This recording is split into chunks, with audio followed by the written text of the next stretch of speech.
afternoon, fellas. I got 20 to 30 minutes of your time, so if y'all pay attention, it goes smooth. All right. So introduction to myself, like John said, I graduated from Ferndale High School in 2012.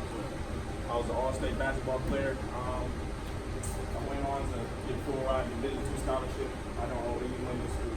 My school is paid for because of basketball and because of my grades. I own a business. It's called I Work Opposition. Has anybody ever made $3,000 in a day? Anybody? You have everything. Okay.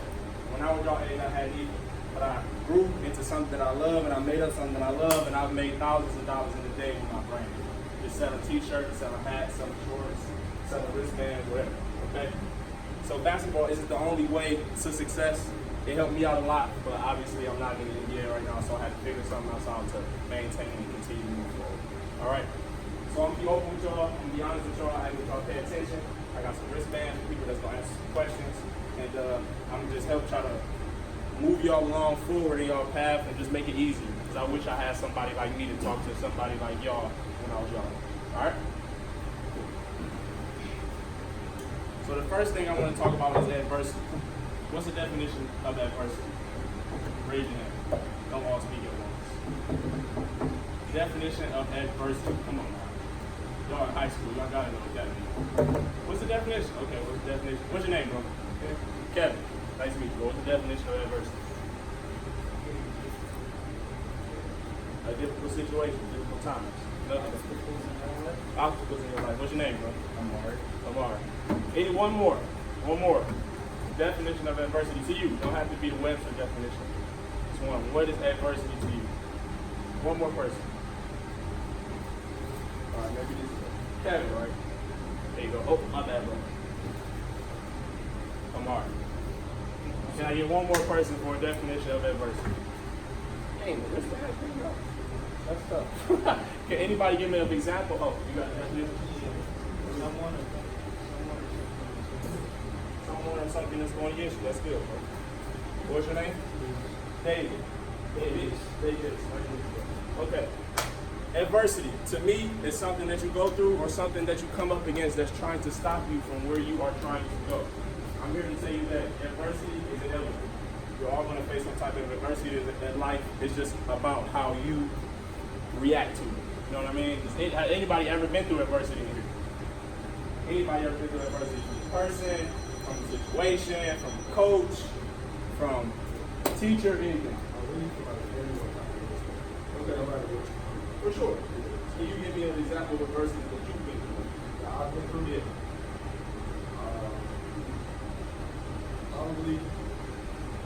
Probably, I'm a martial artist. Okay. So, I do martial arts for like 6 years. Okay. I've gotten to my work.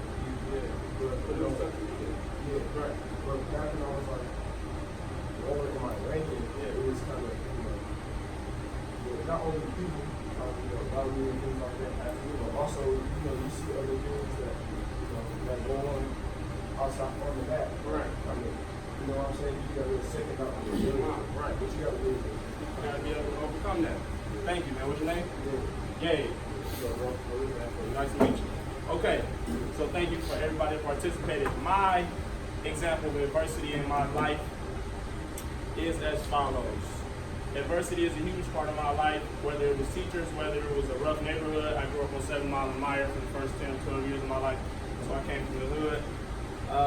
Hard practices, big games, adversity is all around. The key to adversity is to focusing on what you're up against and figuring out a way to get either around it, over it, or through it. Okay? It's only 3 things you can do when you come against adversity: around, over, or through. Because going backwards and quitting is not an option. As young black men, I don't see any white men here. Maybe John, the only white man in the room. And that coach back there, what's his name, coach? Coach what? Matt. Nice to meet you, man. As young black men, I've been in y'all shoes. Y'all, who want to go to the league in here? Who want to go to the league? I wish I would have raised your hand like that. My earlier question. Okay. Who want to play D1 basketball? Okay. Cool. And I respect that. But I want to say that nobody cares what happens to you on your journey if you don't. Okay? Your teachers are going to give you some grief. There's going to be some teachers that just don't like you because you're an athlete. And they think student athletes don't care about school. You're going to laugh, you're going to joke, you're going to be the coolest kid in class, and they're not going to like that. You're going to have coaches like, y'all got to go run after this. I remember those days. That's adversity. I don't care what nobody say.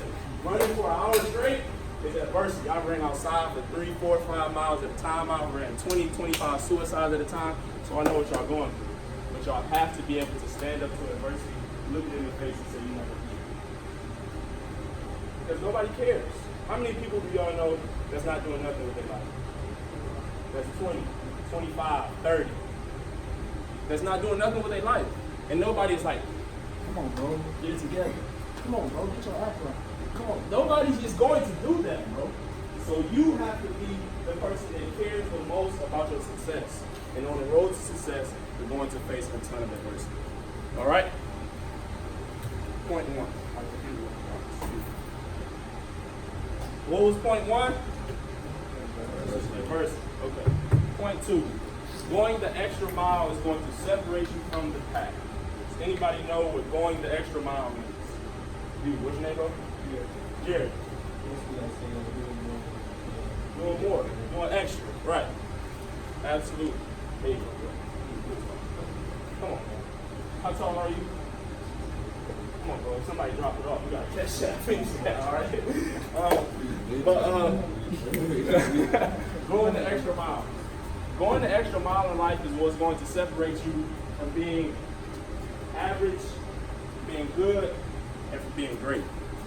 When I went to Edinburgh University, the business school that I graduated from, they had a former All-American come back. He gave us a speech just like how I'm doing y'all. He was playing in the G League. And when he was done, I asked him one question. What separated you from your teammates? You know what he told me? He said what separated me was that I was always doing something extra before we had to do what was mandatory. And that really stuck with me. And I was like, what do you mean, bro? He said, nah, y'all have to go run, right? Y'all have to go run today. That's not an option, right? That's mandatory. But staying after, getting up shots, staying after, working on your handle, staying after, doing some ab work, that's going the extra mile. And that's going to separate you, bro. You can't just do enough and expect to be better than the next guy. When I was working out, Quasi will tell you, he seen my Instagram. I worked out at 6 in the morning every day. Then I went to my 9 to 5 because I had to have some money in my bank account. I'm grown, and nobody about to just hand me money all the time, right? Then after that, I went to shoot every day. And then after that, I would go hoop every day, bro. 6 days a week. And I was fortunate enough and blessed enough to be put in the position that I was, not only by God, but by my work ethic.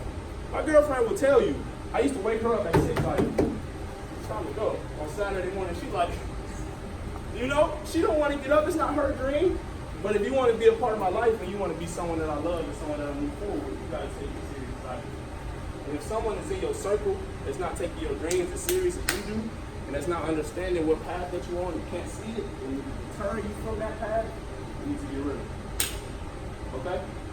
First point. What was the first point? What was the second point? Okay, cool. Third point. Stay humble or get humble. Can I get some volunteers for the definition of humble? Level-headed. Right. Anybody else? Somebody new? Oh, you good, bro. Say it again. Stay in your lane. I like that. Anybody else? Definition of humble. What's your name, bro? Armand. All right, what is it? What's that like?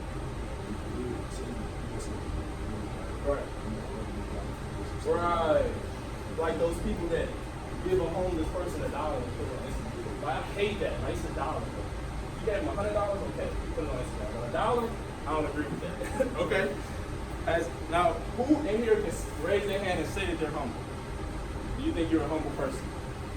Okay. Now, if you didn't raise your hand, one, either you're not paying attention, which is fine, or two, either you're not humble. And if you're not humble, then you will get humble. If not by somebody out there on that court, if not by somebody in one of these classrooms, then by God. I was not humble. I was extremely cocky. Coming out of Ferndale High School, I was the first all-state player in 10, 12 years. We won a district championship for the first time in 15 years. So I had D2 coaches, I had NAIA coaches going my phone up every single day, come to get me out of class. I can't make this stuff up, bro. We want you to come to our school. We got a full scholarship for you, Nate. What you trying to do? I said, if I'm not going D1, I'm not going to school. Click. It's simple as that. If I'm not going D1, I'm not going to school. Stop calling my phone. Click. Right? And after that, I ended up having to have an emergency surgery in the month of May. I graduated from Ferndale in the month of May. I had to leave the last 2 weeks of school because I had to have emergency surgery on my leg. Right?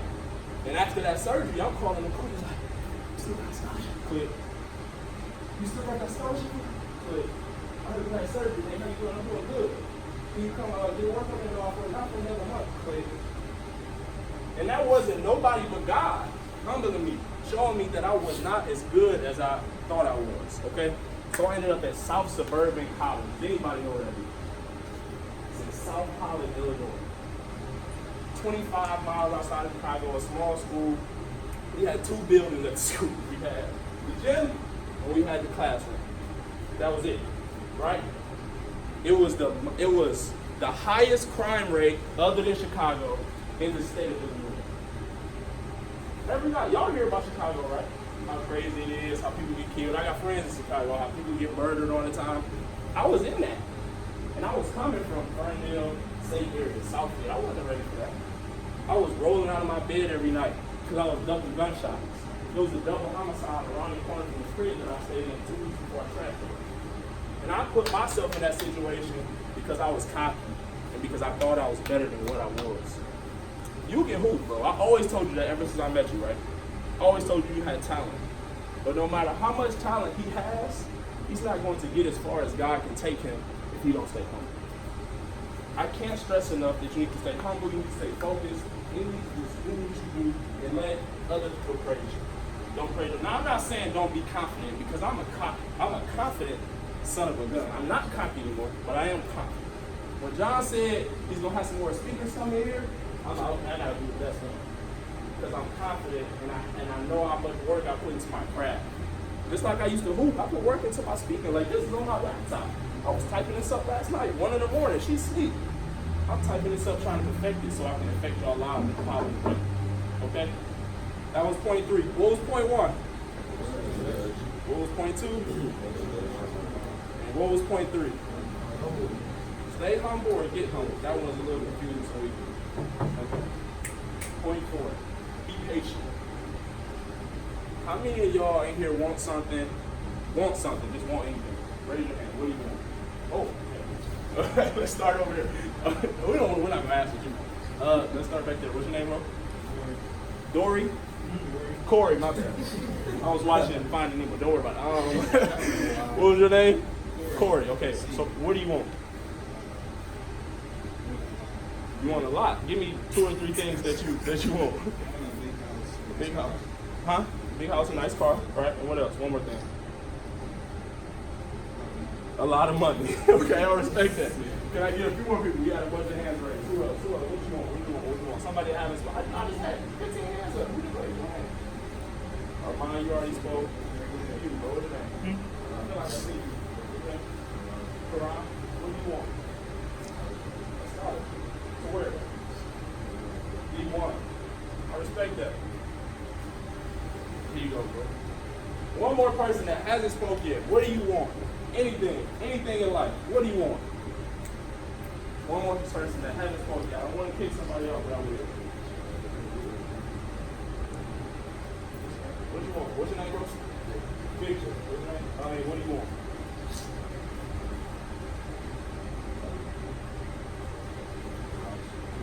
Big house. That's it? Anything else? You want shoes.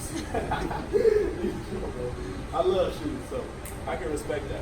Now, you said you want a big house, right? Like, I want a big house, you want a nice car, you want a scholarship, right? Can you get that tomorrow? Scholarship maybe you can get tomorrow. Realistically, are you going to get any of that tomorrow? Or the next day? Or the next week? Or the next month? Right?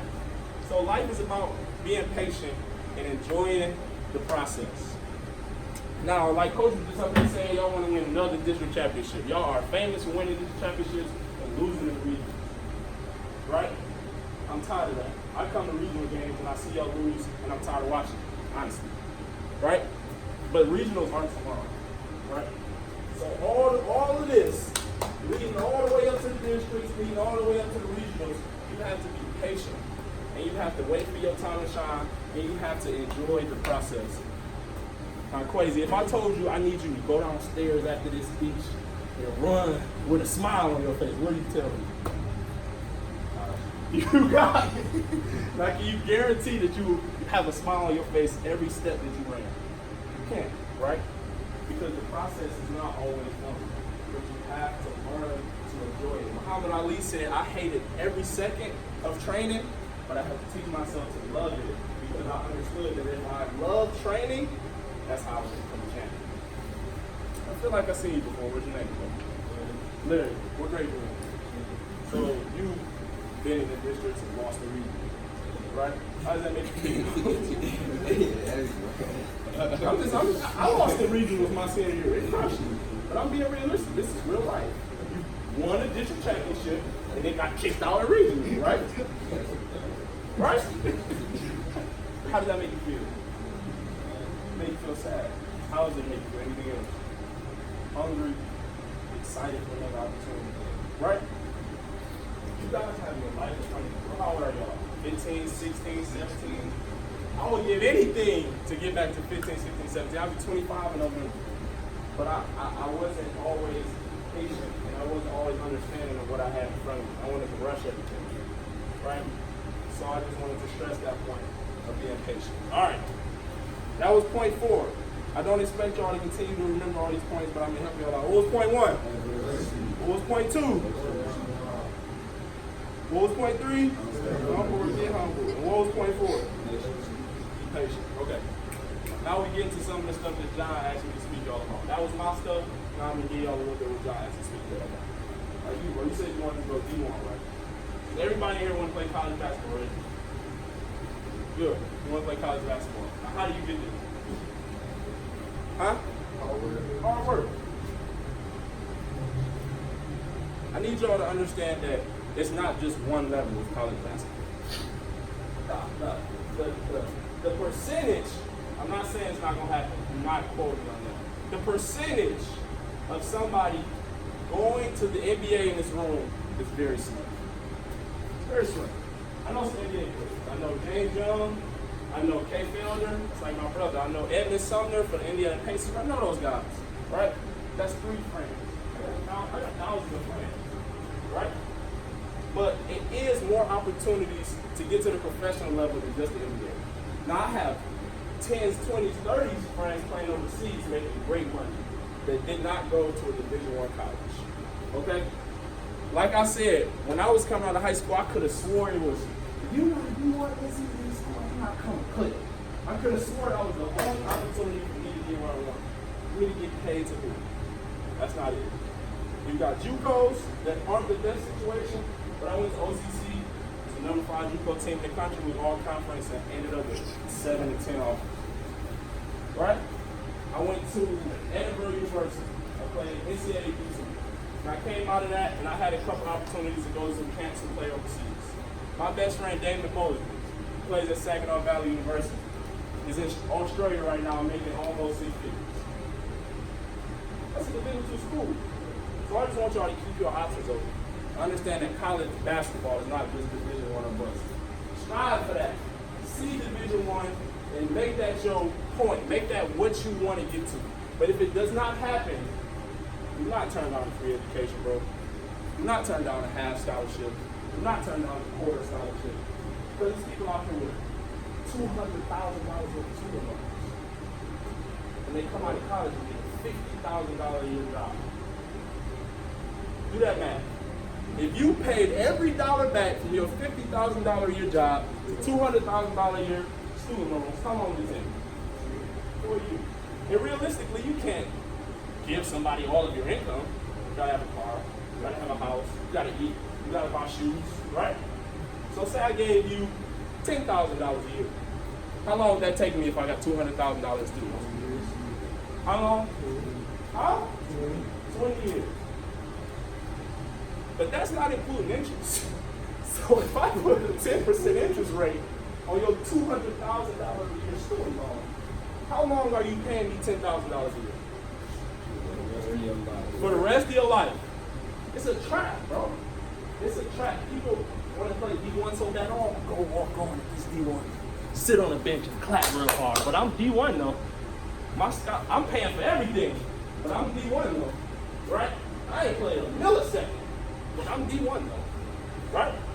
I got friends that played Division II basketball and was upset they got that full scholarship to go D2.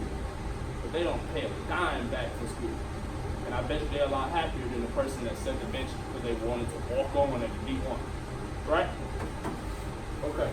That was point 5. What was the first point? What was the second point? What was the third point?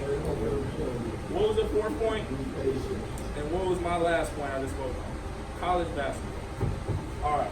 I know y'all don't want to hear this part, but I got some. Grades. Can I have the National Honor Society kids stand up one more time for me, please? I'm sorry. Six people. Yep. Sit down. Thank you. Why are the rest of y'all on National Honor Society? Huh? Slacking. That's real. I appreciate that. Right? Anything else? Why aren't the rest of y'all? Do they take different classes than y'all? Do they have easier teachers than y'all? So why aren't y'all on the National Honor Society? Don't y'all want free school? Don't y'all want academic opportunities and scholarships? I done seen a basketball career gone like this. Ain't nothing but an Achilles tear. Nothing but an ACL tear. Ain't nothing but a shoulder displacement. Stop it, bro. Basketball is trivial. And it's a short part of your life. I don't care if you played in the NBA for 15 years. Still, don't get NBA 35. Still basketball, right? And that's why you see all those basketball players go broke, because they don't take their mental and they don't take their academics seriously. Not all of you can be on National Honor Society. That's just not in the cards for somebody. But you can do your absolute best in the classroom to make sure that you put yourself in the best situation going forward. All right? I got a couple more points. Training. Can anybody tell me their daily training regimen? What do you do every day to get close to your basketball game? What do you do? You next. Say what? Hours. Okay, that's good. What about you, bro? 5 o'clock in the morning. What do you do at 5 o'clock in the morning? Lift weights. You don't work on your shooting or your ball handling or anything like that? Excuse me? Okay. You don't have access to the open gym. Do you have access to a track? Do you run around outside if you want to? What about you? You don't look like you live in the right, and what do you do? And then 1 or 2 hours a day, what do you do? You just looking up. Oh yeah. You hoop, right? Okay, that's cool. Now, like I said before, 6 a.m. every day I was doing weight training. Went to my 9 to 5. I got out. I go put up 500 shots. Right? After those 500 shots, I'll go hoop. Probably here. John, you never cut the arrow in the gym when we hooped. I'll never forget that. Okay. But that was my training regimen. And no, it's not air in the gym. That's why I was never forget it. And the few guys that hooped me before, no, I was really talented. I could really score the ball. Right? I didn't make it overseas or to the NBA because that just wasn't required. But I killed multiple people that did because of my training regimen. You have to train, bro, and it's not just hooping. It's not just I hate those Instagram posts with 10 dribbles and a pull-up. That's not realistic. You gotta get in the gym, you gotta lift, you have to stretch and ice. Can everybody say that, please? Stretch and ice. Say it one more time. Stretch and ice. You have to stretch and ice, bro. Invest in a foam roller. Please, foam rollers are $5 to $10. Invest in one. It'll change your life. So weights, stretching, icing, foam rolling. And then the basketball stuff is the easy stuff. Because that's the stuff we like to do. Who in here love to hoop? I love to play basketball, bro. Nobody got to tell me to go put up some jump shots. That's easy. But when somebody say you got to lift weights, man, you got to get on that track, man, I'm like, yeah, whatever. And I wish I understood that when I was younger. Because going into my senior year, I didn't take any of that stuff seriously until I got to my senior year. I played freshman my freshman year. I played JV my sophomore year.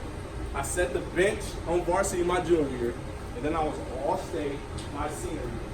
And I took those 3 areas of my training extremely seriously. Weights. Okay, repeat after me. Weights. Stretching. Icing. Foam rolling. Basketball. That's it.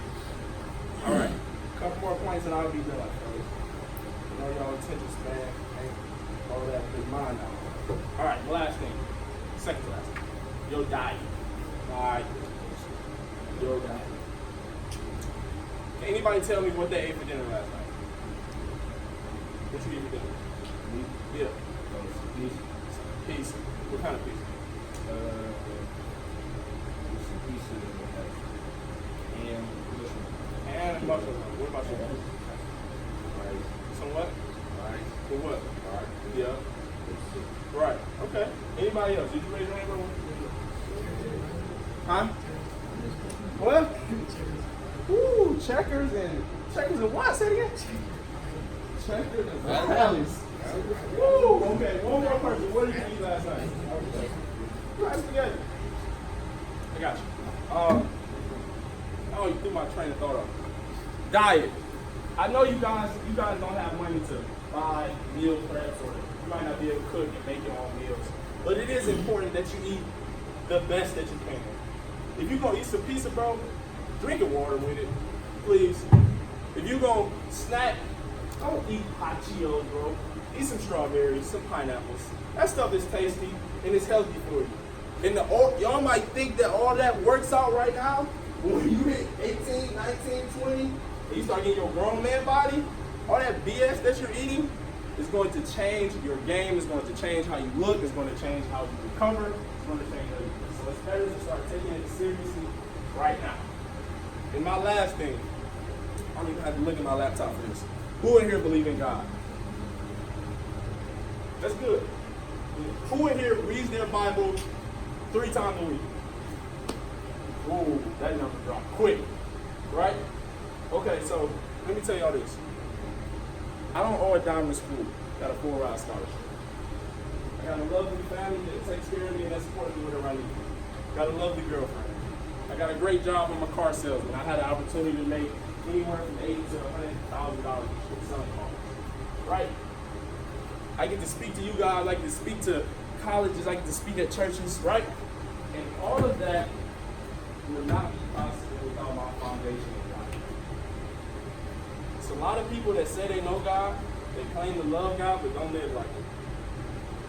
You should be able to see God in your actions.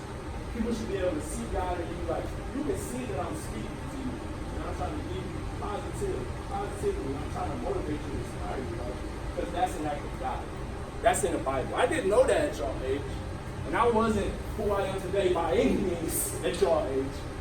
But when my life turned around and when my success story started to become a success story, that's when I started taking God more serious. Started going to churches. I'm not saying, oh, you got to be in the church. One of those people that just, I don't agree with all that, because I'm not like that. But I am saying that you need to read your word 2 or 3 times a week. 10 minutes every day in the Bible. I know y'all got social media. How long y'all scroll on social media? Take 10 minutes to read the Bible, bro. Learn about Jesus. Learn how he was and learn how he wants you to be. And then once you establish that foundation in God, it'll change your life for the better. All right? I promise you that. And that's my speech, fellas. I appreciate y'all for your time. And right now, thank you. And right now, I'm going to ask you, anybody got any questions? Any questions about life, college, basketball, women, shoes, anything? What you got now? Which high school in Detroit is the best one? Loyola. Sure. Professional run, a lot of buckets here. Anybody else? Anybody else? Questions? I need 5 questions and I'll hand out wristbands to everybody. 5 questions. That's two questions. John, I count you. Huh? You like being a car salesman? Do I like being a car? I really do. It's a lot of freedom. It's long hours, though. I work about 55 hours a week. But it's rewarding. I can make however much money I want to make. All right? That's two questions. Three questions. Oh, what up, bro? I didn't even see you in the cutoff. How much did I average my senior year? I averaged 22, 6, and 5 my senior year. And I was second team All-State. That's three questions. Two more. You think you better than Rashad who? Yeah. Oh, no. Rashad Phillips is the Ferndale legend. He was different. He should have been in the NBA. But that's a whole different story for one another day. One more question, and everybody get a wristband. That's easy. How much did I average in college? Ooh. Ooh. That's a good question. How much did I average? You gonna make me end on that? Okay. I did not play a lot at Edinburgh. I did not. That's me to be honest with you. I averaged about 5 points a game at Edinburgh. I played 2 years there. Full ride scholarship. I'll never understand how you give somebody a full ride and then you don't give them an opportunity to play. Different story. About 5 points. Before that, at OCC, when I was on conference, I averaged 15. Coach Joe Beard, that's my man. It's like my uncle. He gave me the opportunity that I'm forever grateful for. But thank you guys for paying attention. Come up here and get a wristband real quick, and then I know y'all got to go around. All right. Thank you, Nate. Thank you.